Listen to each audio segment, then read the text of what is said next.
नमस्कार मैत्रिणींनो, आपण आजच्या व्हिडिओमध्ये माघी रथसप्तमी विशेष रांगोळी पाहणार आहोत.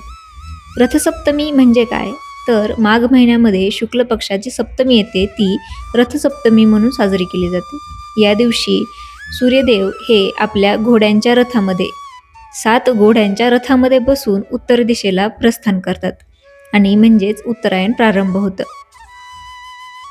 रथसप्तमीच्या दिवशी सूर्यदेवताची पूजा करणं, सूर्याला अर्घ्य देणं, दानधर्म करणं हे विशेष फलदायी मानलं जातं. त्याचबरोबर आपण पौष महिन्यामध्ये जे आदित्य रानोबाईचं व्रत केलं जातं, म्हणजेच रविवारचं जे व्रत केलं जातं, त्या व्रताची सांगता देखील माघी रथसप्तमीला केली जाते. रथसप्तमी म्हणजेच सूर्याची जयंती असं देखील काही ठिकाणी साजरी केली जाते. आजच्या या रथसप्तमी विशेष रांगोळीमध्ये मी अतिशय सोप्या पद्धतीने सूर्यदेवता रथामध्ये विराजमान झालेले दाखवण्याचा प्रयत्न केलाय. त्यामुळे हा रांगोळीचा व्हिडिओ शेवटपर्यंत नक्की पहा. आपल्या या मोस्टली फॅसिनेटिंग या चॅनलवर असेच रांगोळीचे नवनवीन व्हिडिओ सतत येत असतात. त्यामुळं चॅनलला सबस्क्राईब करायला अजिबात विसरू नका.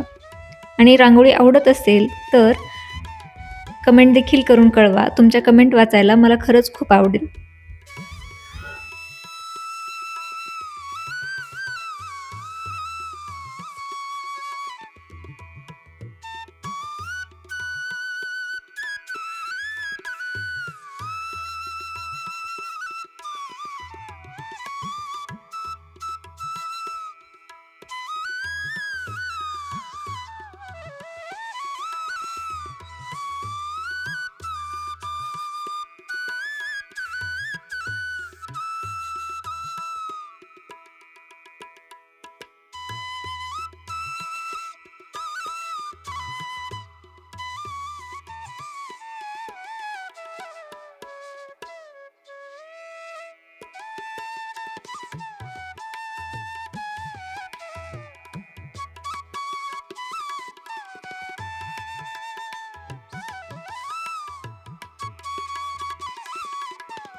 व्हिडिओ शेवटपर्यंत पाहिलात त्यासाठी खूप खूप धन्यवाद.